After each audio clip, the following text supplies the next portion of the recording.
সাল 1945। দ্বিতীয় বিশ্বযুদ্ধ সদ্য শেষ হয়েছে। সেই বৈশ্বিক অস্থিরতার ছায়া ভারতীয় উপমহাদেশে ছিল আরো প্রকট। একদিকে সাম্প্রদায়িক দাঙ্গা, অন্যদিকে স্বাধীনতার দাবি। সমস্ত দেশ জুড়ে দুশ্চিন্তার দোয়া। এই অশান্ত পৃথিবীর দিনাজপুর শহরে এক সাধারণ পরিবারে জন্ম নিল একটি মেয়ে।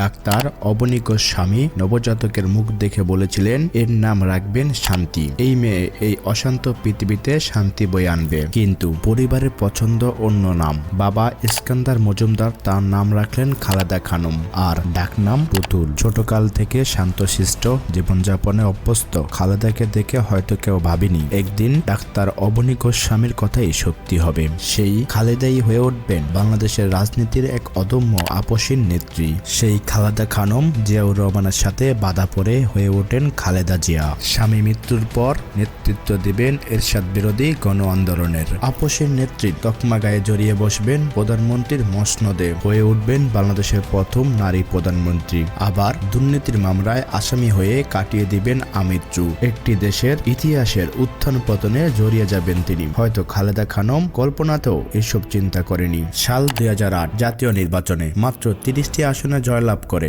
গভীর রাজনৈতিক অন্ধকারে সময় পার করে খালেদা এবং তার দল বিএনপি। এদিকে তার ডাক্তার আবার রিপোর্ট দেয় খুবই খারাপ অবস্থা, মানে একটা নাকি যায় তার লিভার নাকি পচে শেষ। এরপর একে একে খালেদা জিয়া এবং বিএনপিকে নিয়ে শেখ হাসিনা যে রাজনৈতিক খেলা খেলেছে তার বিন্দু মাত্র ফাইট দিতে পারেনি খালেদা জিয়া। সাল 2014 আওয়ামী লীগ একটি পাতানো নির্বাচন করে, যে নির্বাচন বর্জন করেছে খালেদা জিয়া, এবং আওয়ামী লীগ সম্পূর্ণভাবে এই পাতানো নির্বাচনটি সম্পূর্ণ করে। খালেদা জিয়া তার চির প্রতিদ্বন্দ্বী শেখ হাসিনার কাছে শোচনীয় পরাজয় বরণ করেন। এটি শুধু খালেদা জিয়ার পরাজয় ছিল না, ছিল এটি বাংলাদেশের পরাজয়। জিয়া অরফানেজ ট্রাস্ট দুর্নীতি মামলায় খালেদা চলে যায় জেলখানায়। খালেদা জিয়ার দল বিএনপি আরো ব্যাকফুটে চলে যায়। একসময় মনে হয়েছে খালেদা জিয়ার বাকি জীবনটা জেলেই কাটাতে হবে। বিএনপি খালেদা জিয়ার উন্নত চিকিৎসার জন্য বিদেশে নেওয়ার ব্যবস্থাও করতে পারেনি, কিন্তু ভাগ্য তার সাথেই ছিলেন। ছাত্র জনতার গণঅভ্যুত্থানের মাধ্যমে মুক্তি পায় খালেদা জিয়া, মুক্তি পায় বিএনপি, মুক্তি পায় বিএনপির হাজার হাজার নেতা কর্মী। আমাদেরকে মেরে তারপরে যে কোনো সিদ্ধান্ত বাস্তবায়ন করতে হবে। We are open to kill. যে রক্তের বিনিময়ে খালেদা জিয়া এবং বিএনপি মুক্তি পেয়েছে, সে রক্তের দাম কি তারা শোধ করতে পারবে? বিএনপি কি তার অতীতের রাজনীতির ধারা আবারও শুরু করবে, নাকি হাজির হবে নতুন রাজনীতি নিয়ে? বাংলাদেশের রাজনীতির এক কঠিন প্রশ্নে দাঁড়িয়ে বিউটি অব দ্য আননোনের আজকের পর্বে আপনাকে স্বাগতম। খালেদা জিয়াকে আওয়ামী লীগ কিংবা বিএনপির বয়ানের বাইরে গিয়ে আরেকটু বস্তুনিষ্ঠ চোখে দেখার চেষ্টা করব। বাংলাদেশের স্বাধীন জনগণ কি চায়? তারা চায় বেঁচে থাকবার অধিকার। যে অধিকার আল্লাহ এই দেশের জনগণকে দিয়েছে, এই অধিকার কেউই কেড়ে নিতে পারবে না। সাল 1981 30 মে প্রতিদিনের মতোই চট্টগ্রাম বেতারকেন্দ্রে প্রভাতী সংবাদ পরিবেশনা শুরু হয়। সংবাদ পরিবেশনার মধ্যেই হঠাৎ থেমে যায় রেডিও। কিছুক্ষণ পর জেনারেল মঞ্জুরের বরাত দিয়ে ঘোষণা করা হয় জিয়াউর রহমানের হত্যার ঘোষণা। নতুন সংসদ ভবনের কাছে পূর্ণ রাষ্ট্রীয় মর্যাদায় মরহুম প্রেসিডেন্ট জিয়াকে দাফন করা হয়। আমি রাজনীতিকে রাজনীতিবিদদের জন্য কঠিন করে দেব বলা এই নেতার হঠাৎ মৃত্যুতে শুধু বিএনপি নয়, পুরো দেশ এক ভয়ঙ্কর সংকটে পড়ে। জিয়াউর রহমানের মৃত্যুর পর দলের মধ্যে শুরু হয় অভ্যন্তরীণ কোন্দল। এক পর্যায়ে ভাঙনের মুখে পতিত হয় বিএনপি। তখন বিএনপির এক অংশ খালেদা জিয়াকে রাজনীতিতে আসার আমন্ত্রণ জানান, কিন্তু খালেদা জিয়া রাজনীতির প্রতি অনীহা এবং পরিবার থেকে সম্মতি না থাকার সত্ত্বেও তাকে আসতে হয় বাংলাদেশের রাজনীতিতে। বেছে নিতে হয় এক সংগ্রামমুখর জীবনকে। খালেদা জিয়াকে রাজনীতিতে নিয়ে আসার পেছনে সবচেয়ে গুরুত্বপূর্ণ ভূমিকা পালন করেছে কিছু সেনা সদস্য। বেগম খালেদা জিয়া জীবন ও সংগ্রাম বইয়ের লেখক মাহফুজুল্লাহ লিখেছেন, কয়েকজন উচ্চপদস্থ সেনা কর্মকর্তা খালেদা জিয়ার বাসায় এসে বলেছেন, ম্যাডাম, দেশ এখন আপনার দিকে তাকিয়ে আছে। জাতির এই সংকটপূর্ণ সময়ে আপনার এগিয়ে আসা খুবই দরকার। এরপর বেগম জিয়া বাংলাদেশের স্বার্থে এবং স্বামীর রেখে যাওয়া কাজকে সম্পূর্ণ করতে বাংলাদেশের রাজনীতিতে আসেন। আসেন। সাল 1982 তেসরা জানুয়ারি বিএনপিতে যোগ দেন খালেদা জিয়া। খালেদা জিয়া তার রাজনীতিতে আসা নিয়ে মন্তব্য করতে গিয়ে বলেছিলেন, আমি তো রাজনীতি করিনি, রাজনীতি আমাকে তার করে নিয়েছে। এভাবেই দিনাজপুরের এক অচেনা মেয়ে পুতুল জীবনের চক্রে গৃহিণী থেকে হয়ে গেল বেগম খালেদা জিয়া। তবে পুতুল থেকে খালেদা জিয়া হওয়ার পথ মোটেই সুবিধাজনক ছিল না, ছিল অনেক কঠিন। 1960 সালে তৎকালীন পাকিস্তান সেনাবাহিনীর ক্যাপ্টেন জিয়াউর রহমানের সাথে সদ্য ম্যাট্রিকুলেশন পাশ করা খালেদা জিয়া বিবাহ বন্ধনে আবদ্ধ হয়। জিয়া এবং খালেদার বিবাহের ঘটক ছিলেন একজন আইনজীবী এবং তিনি পরবর্তীতে হয়ে যান জাতীয় সংসদের একজন স্পিকার। তার নাম জমির উদ্দিন সরকার। জিয়াউর রহমানের সাথে বাধা পড়ে যাওয়ার ঘটনাটি ছিল খালেদার জীবনের সবচেয়ে গুরুত্বপূর্ণ ঘটনা, কেননা পরবর্তীতে জিয়াউর রহমানের স্ত্রীর পরিচয় খালেদার জীবনের গতিপথ নির্ধারণ করেছে। জিয়াউর রহমান তখন পাকিস্তান সেনাবাহিনীর ইস্ট বেঙ্গল রেজিমেন্টের সদস্য ছিলেন এবং খালেদা জিয়া ছিলেন 2 সন্তানের জননী। বাংলাদেশের রাজনীতি তখন এক অস্থিরতার মধ্যে দিয়ে যাচ্ছিল। 1971 সালের 25 মার্চ শুরু হয় কুখ্যাত অপারেশন সার্চলাইট। তার প্রতিক্রিয়ায় জিয়াউর রহমান পাকিস্তান সেনাবাহিনীর সাথে বিদ্রোহ করে বসলেন তার পুরো ব্যাটালিয়ন বাহিনী নিয়ে। এটি ছিল মুক্তিযুদ্ধের সবচেয়ে উল্লেখযোগ্য ঘটনাগুলির মধ্যে একটি। এরপর স্ত্রী সন্তানকে রেখে ভারতে চলে গেলেন জিয়া, গড়ে তুললেন জেড ফোর্স। তখন খালেদা জিয়া 2 সন্তানকে নিয়ে পড়েছে এক গভীর সংকটে। একে তো নারী, তার উপরে বিদ্রোহী জিয়ার স্ত্রী। নিজেকে এবং নিজ সন্তানদের বাঁচাতে খালেদা জিয়াকে পালিয়ে থাকতে হয় আত্মীয়দের বাসায়, কিন্তু শেষ রক্ষা হলো না। 1971 সালের 2রা জুলাই খালেদা জিয়া ঢাকার সিদ্ধেশ্বরী থেকে পাকিস্তান সেনাবাহিনীর হাতে গ্রেপ্তার হন। খালেদা জিয়াকে যুদ্ধের শেষ দিন পর্যন্ত বন্দী থাকতে হয় ঢাকার সেনানিবাসে। 1971 সাল থেকে 1975 সাল মুক্তিযুদ্ধের পর 7 নভেম্বরের বিপ্লবের মধ্যে দিয়ে মেজর জিয়াউর রহমান চলে আসেন ক্ষমতার কেন্দ্রে। এক পর্যায়ে রাষ্ট্রপতি হয়ে গঠন করেন বাংলাদেশ জাতীয়তাবাদী দল। কিন্তু তখনও খালেদা জিয়া একজন আদর্শ গৃহিণী, রাজনীতিতে আসার কোনো চিন্তা ভাবনা ছিল না তার। খালেদা জিয়া যখন বিএনপিতে যোগ দেন তখন বিএনপির পরিস্থিতি ছিল টালমাটাল। এর মধ্যে 24 মার্চের প্রথম প্রহরে এরশাদ একটি সামরিক অভ্যুত্থান ঘটান এবং নিজেকে সামরিক শাসক হিসেবে ঘোষণা করেন। তিনি সংসদ ভেঙে দেন। তখন অনেক বিএনপি নেতাকর্মী গ্রেপ্তার হয়, তবে কিছু প্রভাবশালী নেতারা এরশাদের সাথে হাত মিলিয়ে ক্ষমতার ভাগাভাগি শুরু করে দেন। এতে বিএনপি ভেঙে 3 টুকরো হয়ে যায়। 1983 সালে বিএনপির চেয়ারপারসন সাত্তার খালেদা জিয়াকে ভাইস চেয়ারম্যান হিসেবে ঘোষণা করেন। খালেদা এবং সাত্তার পরিচালিত বিএনপির এই অংশটি মূল বিএনপি হিসেবে থেকে যায় এবং এখান থেকে শুরু হয় রাজনীতিবিদ খালেদা জিয়ার যাত্রা। বিএনপির চেয়ারপারসন সাত্তার তখন বৃদ্ধ, তিনি প্রায় অসুস্থ থাকতেন। তার অবর্তমানে দায়িত্ব পালন করতেন খালেদা জিয়া। 10 মে 1984 সালে আব্দুল সাত্তার চেয়ারপারসন পদ থেকে পদত্যাগ করলে বিএনপির চেয়ারপারসন হয় খালেদা জিয়া। কখনো রাজনীতি না করা, বীর এড়িয়ে চড়া খালেদা জিয়া এবার 7 দলীয় জোটের প্রধান নেত্রী হিসাবে 15 দলীয় জোটের সঙ্গে গণতন্ত্রকে ফিরিয়ে আনার জন্য যুগপৎ আন্দোলন শুরু করেন। এর মধ্যে দিয়ে শুরু হয় 5 দফার এরশাদ বিরোধী আন্দোলন। 1986 সালের 26 এপ্রিল জাতীয় সংসদ নির্বাচন হবে বলে ঘোষণা করেন হুসেইন মোহাম্মদ এরশাদ। আন্দোলনের 5 দফা সত্য উপেক্ষা করে নির্বাচনে অংশগ্রহণ করার সিদ্ধান্ত নেয় আওয়ামী লীগ, কিন্তু বিএনপি করেননি। খালেদা জিয়া ঘোষণা দেন জনগণের সাথে বেইমানি করে এই নির্বাচনে অংশগ্রহণ করতে চায় না বিএনপি। এ সময় খালেদা জিয়া দেশের বিভিন্ন স্থানে জনসভায় অংশগ্রহণ করে জনমত তৈরি করতে সক্ষম হন। খালেদা জিয়ার জনসভাগুলো জনসমুদ্রে পরিণত হয়, যা সামরিক শাসক এরশাদকে অস্বস্তির মধ্যে ফেলে দেয়। 7 মে 1986 সালে ব্যাপক কারচুপির মাধ্যমে জাতীয় সংসদ নির্বাচন অনুষ্ঠিত হয়। এই নির্বাচনে জাতীয় পার্টি পায় 153টি আসন, বাংলাদেশ আওয়ামী লীগ পায় 76টি আসন, জামাতে ইসলাম বাংলাদেশ পায় 10টি আসন। এই নির্বাচনের মাধ্যমেই আওয়ামী লীগ রাজনীতিতে পুনরায় শক্তিশালী হতে শুরু করে। এদিকে পাতানো নির্বাচনে অংশগ্রহণ না করে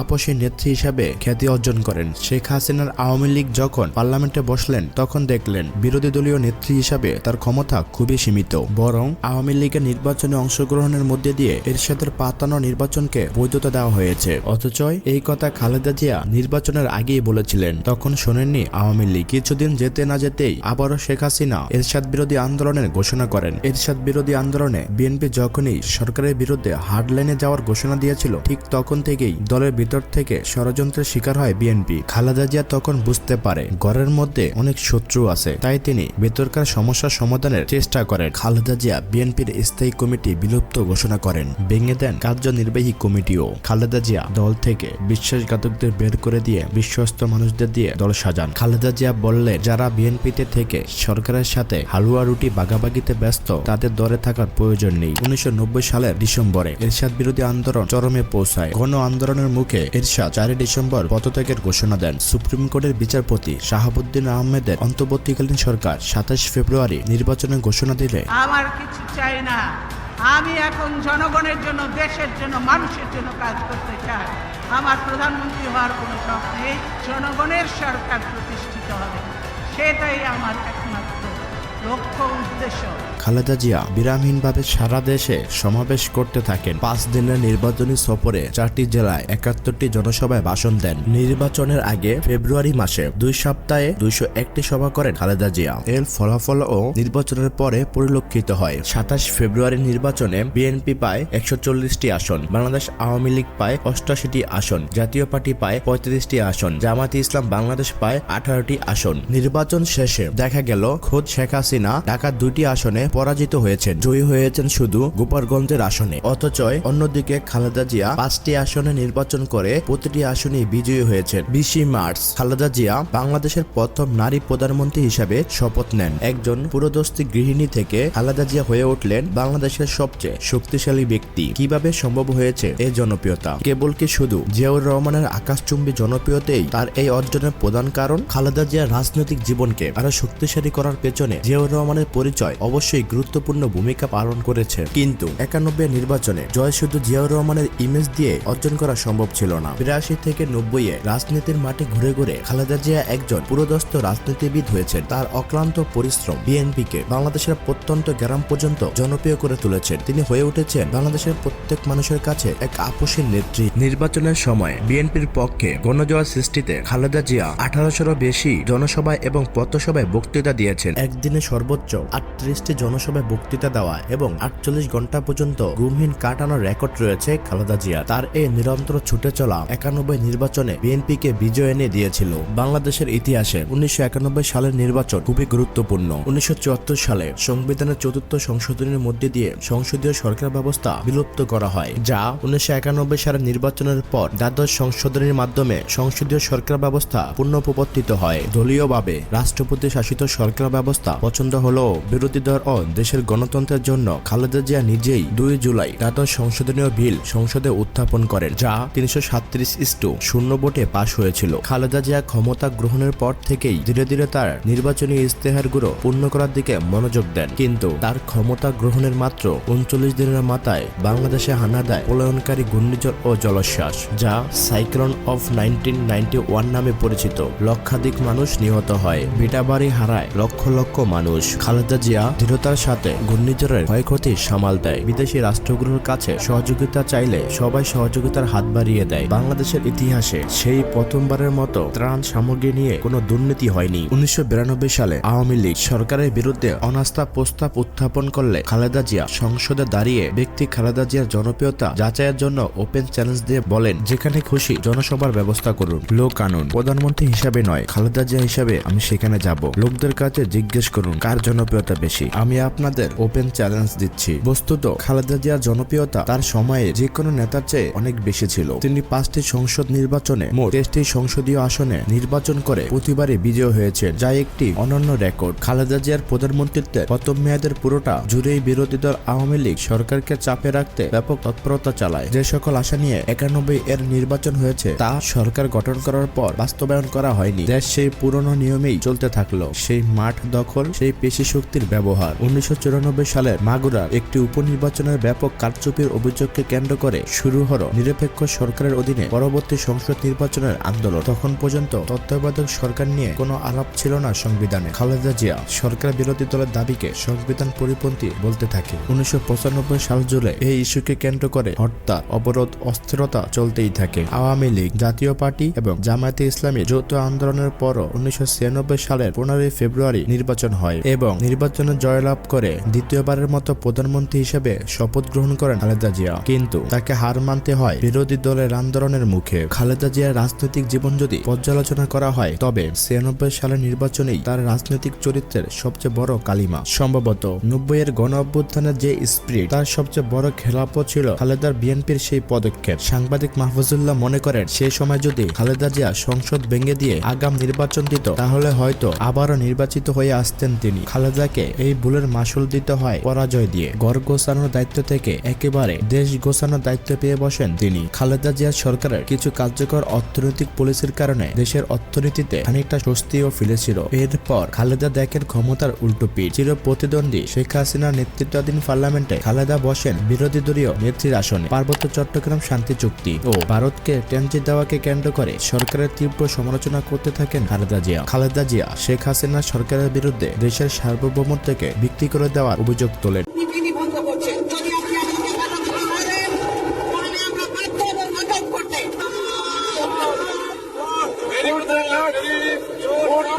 সংসদ অধিবেশনের অধিকাংশ দিন বিরোধী দল ওয়াকআউট করে শেষ করে দিয়েছিল। তবে শেখ হাসিনার 5 বছরের শাসনামলে খালেদা জিয়া ব্যাপকভাবে ব্যক্তিগত আক্রমণের শিকার হন। খালেদা জিয়া অসুস্থ, তাকে বিদেশে পাঠাও।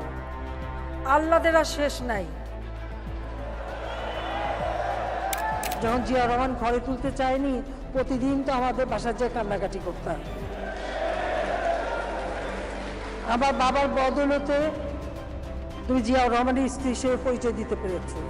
आए मेरे जान प्यारे दमान आंखों की तारा आसमान की चांद मेरे जान पाकिस्तान। এ হলো খালেদা জিয়ার কথা। তখন থেকেই শেখ হাসিনা খালেদা জিয়াকে নিয়ে প্রকাশ্যে অশালীন বক্তব্য দেওয়া শুরু করে। শেখ হাসিনার লাগামহীন কুরুচিপূর্ণ মন্তব্য দেশব্যাপী সমালোচনা ঝড় তোলেন। মিডিয়া, রাজনৈতিক দল এবং নাগরিক সমাজ এর সমালোচনা করতে থাকেন। সর্বশেষ জুলাইয়ে তার একটি মন্তব্যেই গণ-অভ্যুত্থানের সূত্রপাত হয়। সে সময় খালেদা জিয়া শেখ হাসিনার লাগামহীন কুরুচিপূর্ণ মন্তব্যে প্রতিষ্ঠিত হয়ে খালেদা জিয়া পল্টনের জনসভায় বলেছিলেন, 75-এ যেমন কেউ চোখের পানি ফেলেনি, ইন্নালিল্লাহ বলেনি, বলেছিল নাজাত পেয়েছি, আবারও তাই হবে। খালেদা জিয়ার সেই কথাটি সত্য হতে সময় নিয়েছে 25 বছর। তবে এই 25 বছরের 20 বছরে কেটেছে খালেদা জিয়ার দুঃস্বপ্নের মতো। এই সময়ের মধ্যে আবারও 2001 সালে খালেদা জিয়া সরকারে আসেন। প্রধানমন্ত্রী হিসাবে আবারও শপথ গ্রহণ করেন। 2001 সাল থেকে 2006 সাল মেয়াদী শাসনামল ছিল বিএনপির সবচেয়ে সমালোচিত শাসনকাল। জামায়াত ইসলামের সাথে জোট, হাওয়া ভবন এবং দলের মধ্যকার সিনিয়র নেতাদের সঙ্গে কোন্দর, যার কারণে বিএনপি ব্যাপক ক্ষতিগ্রস্ত হয়। খালেদা জিয়ার তৃতীয় মেয়াদে দেশের আইন শৃঙ্খলা ব্যাপক অবনতি ঘটে।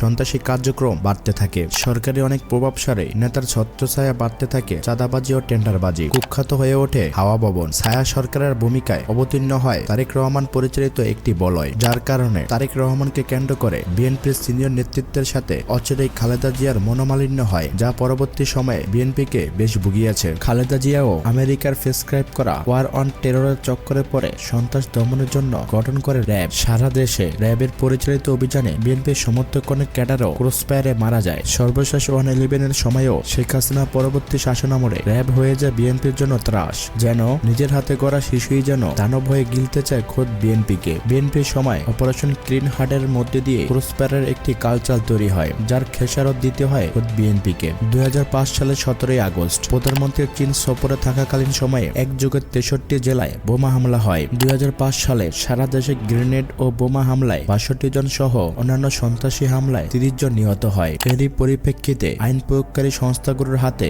সারা দেশে নিহত হয় 396 জন, যার মধ্যে ক্রসফায়ারে নিহত হয় 340 জন। দেশব্যাপী এরকম হত্যাকাণ্ডে বিএনপির সরকারের ব্যর্থতা সুস্পষ্ট হয়ে ওঠে। এর মধ্যে 2007 সালে নবম জাতীয় সংসদ নির্বাচন হবে বলে ঠিক করা হয়। বিএনপির জয় নিশ্চিত করতে পরবর্তী তত্ত্বাবধায়ক সরকারের প্রধান হিসাবে নিজেদের পছন্দের লোককে বসাতে একটা চাল চালে। 2004 সালে সংবিধানে 13 সংশোধনের মাধ্যমে বিচারপতিদের চাকরির বয়স 65 থেকে 67 করা হয়, যাতে বিচারপতি হিসাবে KM হাসানকে তত্ত্বাবধায়ক সরকারের প্রদান করে নির্বাচনে অন্যায় সুবিধা লাভ করা যায়। তখন শেখ হাসিনা ঘোষণা করলেন, KM হাসানকে তত্ত্বাবধায়ক সরকারের প্রদান করলে ঢাকা অচল করে দেওয়া হবে। তখন বিএনপি পাল্টা বললেন, আমরাও আঙ্গুল চুষব না। 28 অক্টোবর আওয়ামী লীগ লগি বৈঠা আন্দোলন শুরু করেন। ওই দিন সারা দেশে প্রাণ হারায় 11 জন। 29 অক্টোবর রাষ্ট্রপতি ইয়াজউদ্দিন আহমেদ প্রধান উপদেষ্টা হিসেবে শপথ নেয়। আওয়ামী লীগ এই সরকারের অধীনে নির্বাচনে অংশ না নেওয়ার ঘোষণা দেয়। শুরু হয় দেশব্যাপী সংকট। দেশের এই সংকট সমাধান করার জন্য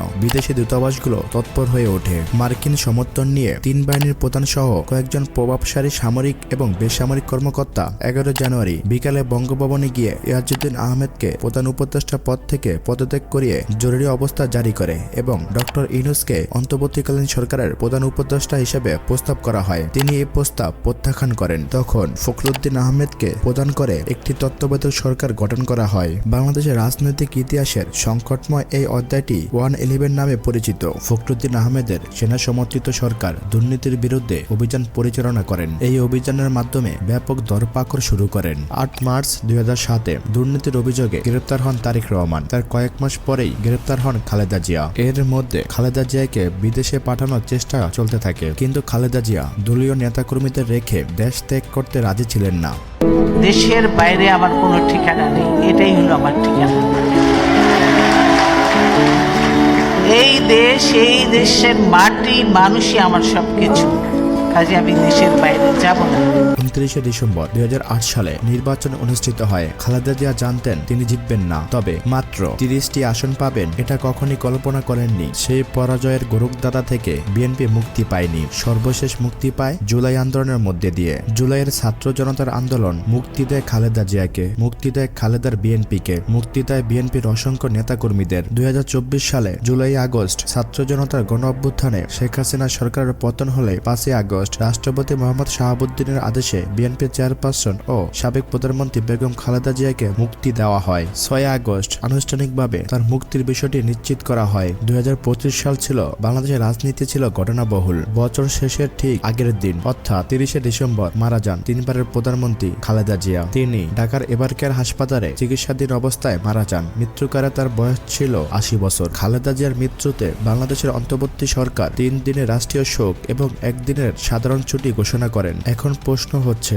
বিএনপি কি পারবে তার পুরনো সমালোচিত ইতিহাস ভুলে যেতে, নতুন করে নতুন ধারার রাজনীতি তৈরি করতে, ভারতীয় আধিপত্যের বিরুদ্ধে কঠোর অবস্থান নিতে?